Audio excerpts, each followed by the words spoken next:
Brought to you by TechnoSpark 20 series smartphones.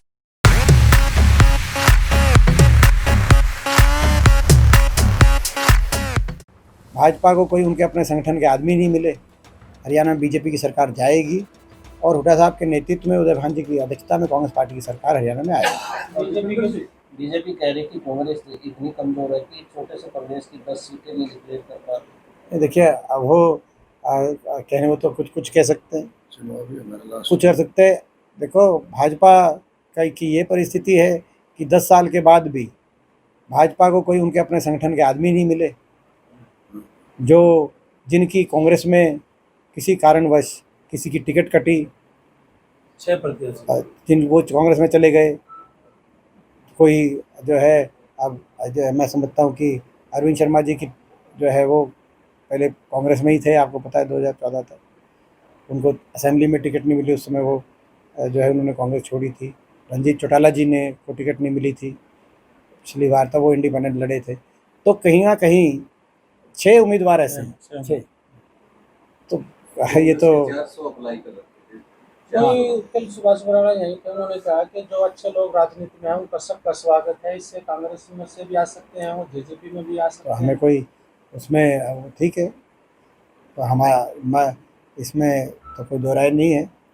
Haryana में पिछले 1.5 वर्ष में 38 पूर्व विधायक, पूर्व सांसद, मौजूदा सांसद, पूर्व केंद्रीय मंत्री भाजपा, जजपा व अन्य पार्टी छोड़े कांग्रेस में शामिल हुए। 38, एक आधा कोई भाजपा में भी शामिल हुआ है, तो हम उसका जो है, मगर 38 विपक्ष में शामिल होना, सत्ता को छोड़ के 38 लोगों का, जो अपने अपने क्षेत्र के कहीं ना कहीं उनके अपनी जनाधार वाले नेता हैं, तो ऐसे लोगों का कांग्रेस में शामिल होना दर्शाता है कि हरियाणा में निश्चित तौर से परिवर्तन तय है।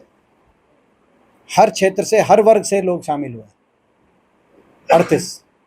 तो आप अंदाज़ा लगा सकते हैं कि धरातल की क्या परिस्थिति होगी हरियाणा में।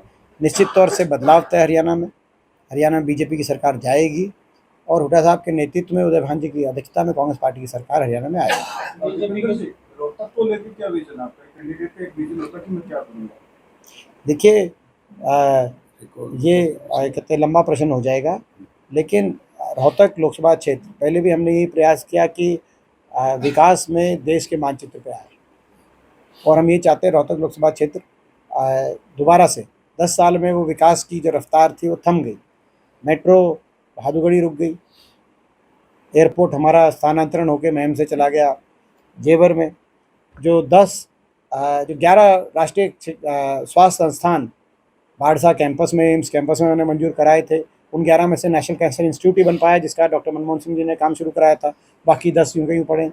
नए तो काम होने की दूर की बात है, रेल कोच फैक्ट्री चली गई हमारी बनारस में, तो गोहाना से बनारस स्थानांतरण हो गया, तो नया काम तो हुआ नहीं। रोहतक लोकसभा क्षेत्र के विकास के लिए वहीं की वहीं सुई रुक गई। अरविंद शर्मा ने कुछ तो काम किया होगा और एक राजनीति से दूर हट के।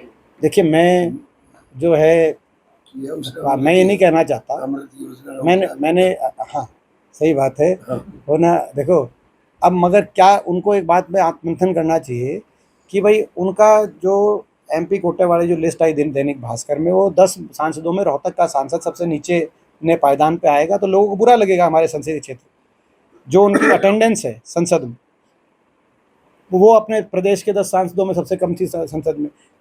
अपने लोकसभा क्षेत्र में जो उनकी हाजिरी है, वो हाजिरी तो मैं समझता हूँ कि केवल हरियाणा ही नहीं, कई प्रदेशों के कई सांसदों में सबसे कम हाजिरी होगी। सारे गांव में धन्यवादी दौरा भी नहीं किया, ऐसा कैसे हो सकता है? हम तो कई बार धन्यवादी दौरे करते थे, इन्होंने तो धन्यवादी दौरे ही नहीं किए एक बार भी। तो कहीं ना कहीं अच्छा, और संसद के अंदर जहाँ अपने इलाके के लिए बात उठाने की बात है, आज तक यही कहते हैं कि एयरपोर्ट पूरा मंजूर नहीं कराया, आगे जो है अपना ये नहीं कराया। आप कम से कम संसद में खड़े होकर कह सकते थे कि भाई इन्होंने आधा मंजूर कराया, मैं पूरा मंजूर कराऊंगा। आप संसद में खड़े होकर दलील दे सकते थे, एम्स की बात कह सकते थे, आप मेट्रो की बात कह सकते थे। संसद में कोई स्पीच, हमने कोई ऐसी स्पीच नहीं सुनी कि विकास कार्यों को लेकर कोई स्पीच जो सुनी हो। और वो जो मेरा क्रिटिसाइज करते हैं, मैं उनको कहना चाहता हूँ वो पे उससे पहले अपने स्वयं की सरकार से बात करें